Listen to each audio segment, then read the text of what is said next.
Jūsų šaknis kokio kraujo jūs turite? Lietuvišką, lenkišką? Ne, aš turiu gal maišyto kraujo, nes tėvas yra iš lenkiškos šeimos, o mama rusė, tai pats Lietuvos pilietis. Prašau, tik dabar viską iš naujo.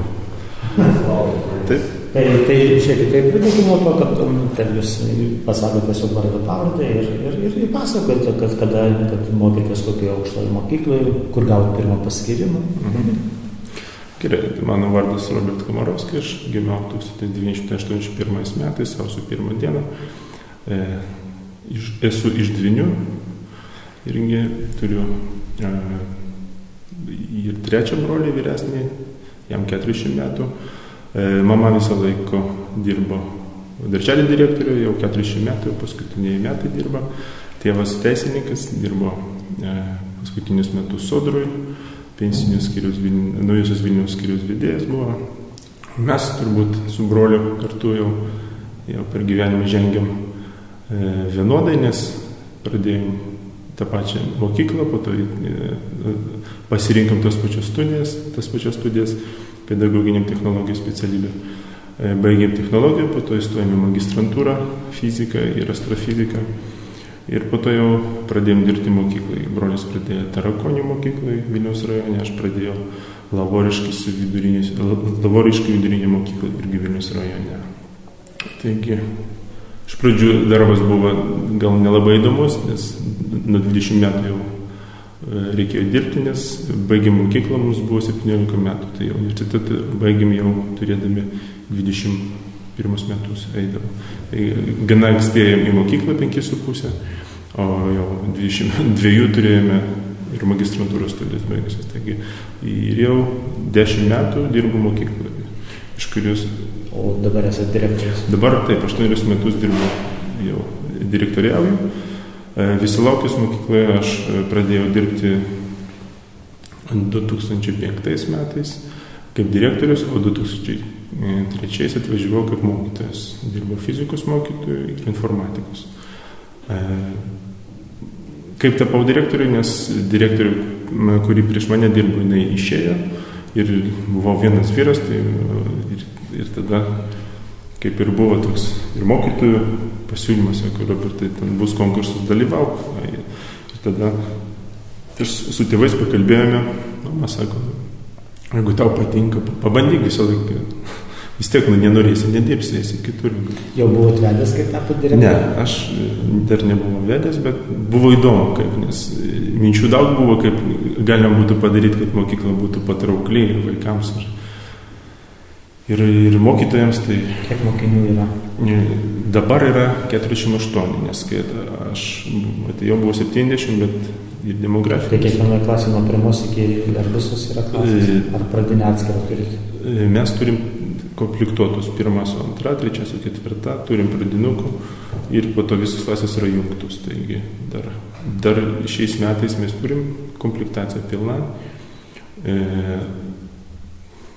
Dėl vaikų skaičius, aišku, kaip ir visoje Lietuvoje, tai nieko mes negalim ir paveikti, kas išvažiuoja. Čia normalus dalykas, aš dirbu šiaurinėje dalyje rajono, ten yra, galima sakyti, didelį bedarbystę, ten ir asocialių šeimų yra, ir, aišku, sunkiausias turbūt tas rajono dalis. Mokykloje kokią kalbą dėstama vaiką? Dėstama lenkų kalba pagal mokyklos nuostatus, bet vis tiek mes norime, kad mūsų vaikai gerai lietuvišką kalbą žinotų, nes vis tiek ir nuo 1 klasės jau ir nuo pradinukų norime vis tiek, kad jie girdėtų tą kalbą. Turim gerų specialistų, turim lituanistą, dabar buvo viena išėjo dekretinių, bet kita atėjo irgi su dideliu prašymu, norim, kad vis tiek jinai gerai žino, kad vaikai žinotų tą kalbą. Ir savo kalbą gerai žinot, ir lietuvių kalbą, aišku, namuose kalba įvairiai, yra iš rusiškų šeimų, ir jie namuose, tai aš galvoju, kad kuo daugiau kalbų žinos, jie toje Europoje bus reikalingesni, gal mano požiūris yra toks. Nes... Ar būdamas direktoriumi turite ir pamokų šiek tiek? Šiais metais tik pasiėmiau choreografiją, nes pats esu 20 metų šokęs ansambliui, Vilnišizna gal girdėtas. Tai nuo 5 metų esu šokėjęs, tai mes su broliu jau 20 metų jau šokam. Brolis choreografas dabar to ansamblio, aš jau Tik tai mokyklą noriu, kad vaikai šoktų, nes čia Tai mokykla irgi turėtų tokią ansamblį. Su pradinukais. Etnografinį tokį. Dabar turim tik tai su pradinukais, nes buvo ansamblis 10 klasėje, tai ten buvo 8 mergaitės, 8 berniukai, tai turėjome, kiek ten, taip, 8 poros Ar buvo. vaikai jūs myli? Taip, aš galvoju, taip. Jūs su jas gerai sutarėt? Bijo jūsų labai, direktorius, kai sako, direktorių pakviesiu dabar. Žinokit, aš galvoju, jeigu nebus disciplinos, nebus nieko. Nes turbūt pagarba kaip mokytojai, taip ir vaikų. Čia yra mano toks požiūris, nes nereikia gąsdinti, paprasčiausiai, jeigu žmogus nesupranta to, ko jisai gal namuose nepaaiškinam, kaip elgtis. Tai mes negalim kaltinti tą vaiką, kad jisai nemoka. Mes turim išmokyti, išauklyti tą vaiką, bet jokios niekada nei prievartos, nes visą laiką stengiamės kalbėtis. Nes jeigu aš jau pradėsiu rėkti arba dar kažką tai saulės, tai aš... Tai yra, jūsų vieta yra bažnytkaimis, ar net nėra nei bažnyčios? Nėra, ten yra Visalaukis kaimas, gana nutolęs rajone, paskutinė mokykla Vilniaus rajone šiaurinė pusė, arčiausias kaimas, tai yra Paberžės seniūnija, po to Sužonių, Paberžės seniūnija, tai Paberžės kaime, ten 9 km, po to Sužonių kaimas 15 km, Miniškių kaimas, tai vis tiek bendradarbiavom su mokyklom, stengiamės, kad vis tiek... Kas tikybą dėsto? Tikybą dėsto katechetai, skirti iš centro katechetikos centro. Iš Šventosios Dvasios kartu. Žinokit, taip, jie mums skiria, tai Andžai Škilovič toks, bet ten keičiasi, man atrodo, jie gauna tą leidimą, kiekvienais metais reikia gauti, tai 2 metus jau... Kunigai ar pasauliečiai? Ne, čia kunigai. Kunigai. Atsiprašau, Škilovičius ne, čia yra pasauliečiai. Taip, kaip mokytis. Tai kiek metų jau esat vedęs? Suvedęs jau nuo 2009 metų, 3 metai. 3 metai jau, būdamas direktoriumi, iš kur Pačiukė radot ir gal mokytoja? Ne, Pačiukė, jinai dirbo savivaldybėje, dirbo dabar Andželika, jos vardas, dabar Komarovska gal. Ir susipažinom, galima sakyti, gal ir per darbą, nes švietimo skyrius 4 aukšte buvo, ne architektūros skyriuje dirbo, tai tam pačiam aukšte pamatėm vienas kitą ir taip ir įsimylėjom, gal taip sakyti. Šliubą ėmėt? Taip. Kokia bažnyčia? Neminčinis, aš ten gyvenau. Jūs neminčinėje gyvenat? Tai koks net klebonas dabar? Ten Eduardas Kirstukas, ten klebonas. Aš žinau, neminčinė. Voveraitė yra tokia kabinė. Taip, yra. Ten vienu metu mano draugė dirbo Rada Bogdanovič. Ten Čigonė, taip? Taip. Žinau, labai gerai pažįstu, nes dabar, man atrodo, žodyną išleido, ar neišleido dabar? Su Beimertinė tokia, taip. Taip, žinau. Pažįstam kaip. Bet ten dabar Vilniuje gyvena. Nežinau, aš taip. Diputacijos jos ponas yra iš Vilniaus. Aišku. Tai ar jūs laimingas būnate tarp mokinių? Taip. Taip, laimingas, nes aš sakau, iš pradžių, kai pradėjai dirbti, tai gal tas darbas nelabai buvo toks aiškus, ką reikia, nes teorija yra vienas dalykas, kai prie praktikos ir dar pradėjau variškiuose mokyklose, ten, kur vis tiek įvairių vaikų iš įvairių šeimų yra, tai su disciplina buvo problema, tai vis tiek, galvoju, kam man to reikia, bet galvoju, po to vis tiek, kai pradėjom kalbėti, pradėjom bendrauti, paaiškėjo problemas kokios, tai kažkaip jau žiūri, jeigu aš galiu kažko būti naudingas, tai... Tai kaime visi jūs pažįsta, jūs visus pažįstat, turbūt taip. Aš galvoju taip, nes aš pažįstu vaikų tėvus, gal nepažįstu visą bendruomenę, kaip ten, kiek tų gyventų yra, bet aš galvoju, mane tai pažįstu vis tiek jau 8 metus. Koks teigiamiausias jūsų mokyklos yra bruožas, kaip charakterizuotumėt savo mokyklą?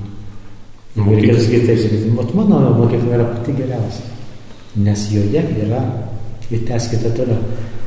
Geras kolektyvas, geri vaikai, darbštus kolektyvas ir mes stengiamės būti maždaug žingsnis į žingsnį su to procesu, kuris vyksta valstybėje Europoje, kad būti tam kontekste, kuris dabar yra, kad neatsiliktų mokykla nuo to gyvenimo, kuris yra Tai jūs ir popamokinę veiklą vystot, kad tie vaikai turėtų ką veikti dar ir šiek tiek. Aš pats šokiai ar ne yra kas dar? Šokiai ir šiais metais ne, bet buvau krepšinį mes žaidėm, nes dabar naują stadioną, kai padarėm, tai Lietuvos krepšinis turi dabar pagerėti, nes iš Visalaukės irgi yra talentingų vaikinų, gal aš galvoju kažkur tai gal prasimuš, nes aš sakau, darbšti vyrai ten, kurie dirba, jie dabar jau 12-okai, bet vis tiek aš galvoju, kad... Turit mokytoją pagrindinį? Nedaug, 11. 13 dabar nespėjau. Plus dar sargas, valytoja. Bendrai kolektyvas 22. 22 žmonės. Aišku. Eidamas, važiuodamas iš Nemenčinės į savo mokyklą, ką galvoja tuo metu, kol važiuoja? Taigi, per tą atkarpą. Ar esat save stebėjęs? Apie ką galvoja dažniausiai? Žinokit, staigiai kaip prie lentos dabar pakviestas. Įvairiai, aš stengiuosi. Aš tikintis žmogus. Aš paskutiniu metu tai vis tiek. Ta atkarpa, kurį aš važiuoju, tai stengsiu savo. Ir su Dievu bendravimo. Čia man yra svarbus dalykas. Aišku, koncentruojuosi, bet man patinka, kad kažkurie tai sprendimai kartais būna priimami po kelių.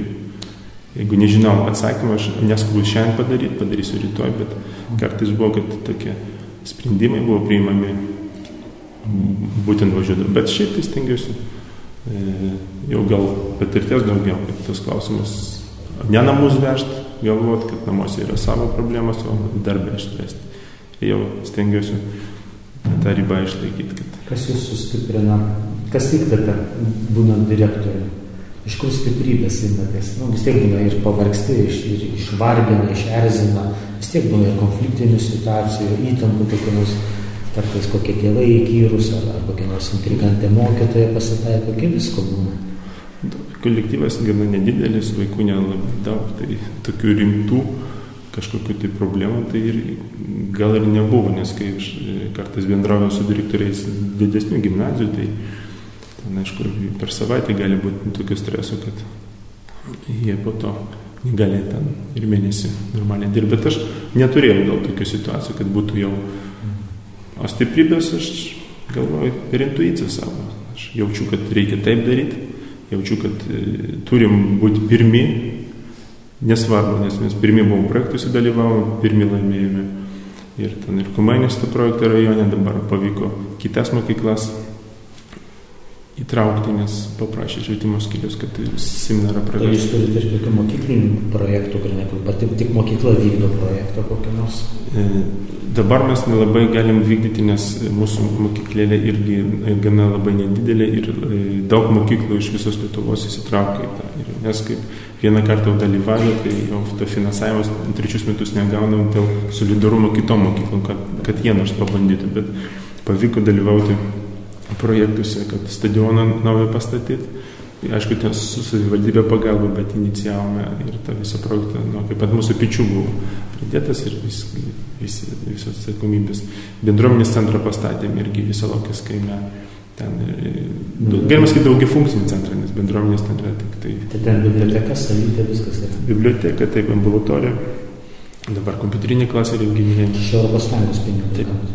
Bet jūs irgi prisidėjote prie projekto rašymo? Savivaldybė. Aš rašiau tik tai teorinę dalį, kaip galima sakyti, jau tos finansus, tai pirkimus, tai jau per centralizuotą savivaldybę. Bet jūs rašėte tą projektą? Tai buvo darbo grupė, mes kartu rašėme. Tai kaip atėjote į šitą projektą? Šitą projektą tai jau... Aš perklausiu šitą klausimą kitaip. Atrodo, kad tiesiog spinduliuoja, tiesiog atrodo, aš žmogus lyderis iš to, ką kalba, panašu, kad jis ten jau yra lyderis. Tai manau, ką čia veikia šitoje projekte, kur apie lyderystę kalba? Ką man veikti? Taip, jeigu jis jaučiam, kad lyderis, taip. Aš nežinau, man tas projektas patinka tam, kad vis tiek jisai ne tik tai mūsų rėmuose, kad mes užsidarę savivaldybę darom, bet čia yra visos Lietuvos projektas, nes kiek aš suprantu, 15 savivaldybių dalyvauja šitam projekte yra ir norėtųsi pažiūrėti, tarkim, kokie rezultatai bus ir kaip mes šitam kontekste rajonai. Man, tarkim, aš kaip patriotas to rajono savo, kaip kalbėjome su pana Ina Bolevičiene, kad mums svarbu, kad mūsų vaikai irgi būtų aukštumoje, galima sakyti, kad ir įstotų lengvai, kad jie galėtų be kompleksų kažkokį tai bendrauti, bendradarbiauti ir eiti į darbą, bet ir norime jiems padėti, o jeigu ne mes, tai tėvai, jeigu ne tėvai, tai mes, tai jeigu kartu, tai mes jau. Kur vaikai paskui eina į tokias mokyklas pavyzdžių? Paberžės vidurinė. Į Paberžę? Taip, daugiausiai, 90% eina ten. O kiti? O kiti į profesinės mokyklas eina. Paskutinis gal klausimas apie pašaukimą. Vis vien turbūt buvo tokių mąstymų, ar čia mano pašaukė, ar čia noriu, nenoriu, ar buvo grinai praktiškas, maždaug švarus darbas ir čia sėdžiu savo ir dirbu. Projekte? Joje praeitį, jaunystėje, kaip ateinant į mokyklą. Ar nebuvo tokio šoko atėjus į mokyklą? Toks košmaras, neįmanoma susitvarkyti. Dabar visi kalba autoriteto krizė, mokytojas nebepagarboja. Kaip susidoroti su visu tuo ir ką pats radai mokyklą atėjęs? Žinokit, aš kaip ten... Laboriškis. Kai atėjau mokyklą, gal nebuvau, galima sakyti, kaip atėjau mokyklą pabandyti tą, ką mane išmokė. Ta, ką tėvai išmokė, tarkim, daugiau, nes mano mama gera psichologė, geras pedagogas ir tą, ką mane išmokė pedagoginiam. Norėjau pabandyti savo jėgų, nes pabandžiau, patiko, po to buvo tokia krizė, kad galvoju vis dėlto, nepatraukli specialybė, pinigėlių nedaug vis tiek gauname, darbo daug, atsakomybės daugiausiai. Nes dirbam su vaikais ir ne su savo vaikais, bet su kitų žmonių vaikais. Tai irgi dviguba atsakomybė. Bet po to kažkaip tai patiko tas jausmas, kai kitiem patinka. Nežinau, gal vieniems norisi gauti kažką, tai čia patinka kažką tai duoti, išmokyti kažko. Tai, nes paraleliai, kaip dirbo Laboriškis, ten buvo šokių kolektyvas, buvo krepšinio komanda, tai kartu su jais žaisdami, aš, aišku, geras buvau krepšininkas ir mokyklą, ir mes ir rajone pirmą vietą ir apskriti gerai žaidėm, tai kažką galėjau pamokyti ten krepšinį, kai žaisdėm, tai į krepšį, kai įdėti, tai žiūriu, kaip čia gali su tokiu ūgiu, galiu. Ir vaikai matė, kad tu gali vis tiek. Ir jie matė, čia gyvai, ne šiaip tai iš televizorius ekrano, ar kažkas sakė. Kai gali tai gerai padaryti, tai dvigubai dar geriau. Tai dėl to aš sakiau, kad gal Lietuvoje nelabai vertinamas tas dalykas, kad švietimas gal turi būti savaime, jisai geras, bet vis tiek čia reikia daug įdėti ir aš galvoju, kad ateitis Lietuvos yra gera, mano manimu, jeigu bus geri mokytojai. Dėl to aš pergyvenu dėl savo vaiką, į kokią mokyklą jis arba jinai eis, nesvarbu, gal daugiau bus vaikų. Ir vis tiek čia yra rimtas dalykas, mano manimu. Nors dabar Europos svarbiausias dalykas yra ekonomika, aš galvoju, svarbiausias dalykas yra santykiai tarp žmonių. Jeigu mokykla bus pagarba vienas kitam, tai mes išugdysime pagarbą ir vienas kitam, ir kalbai, ir vėliavai, ir bent ką. Bet svarbu, kad vienas kitą gerbtų. Bet jeigu vaikai tai supras, atmetant politiką, nes politika yra, aš ne politikas ir šitą klausimą netgi nenoriu kalbėti, bet mano manimo, kad jeigu švietimo politikų užsiminė švietimiečiai, čia bus gerai. O po kol kas trūksta ir gerai, kad tas projektas yra, nes mes galim kalbėti. Nes per tus projektus, man atrodo, vis tiek mes galim kažką pakeisti. Kiekvieną savo mokyklą. Nes ir buvo šiandien klausimas, ką jūs galite pakeisti savo mokyklą ir kas tas projektas duoda. Aš galvoju, kad tas projektas yra kaip priemonė pakeisti mano mokyklą tą, ką aš jau esu suplanavęs. Ir tos problemos, kurios yra, jos niekur nedings, kol mes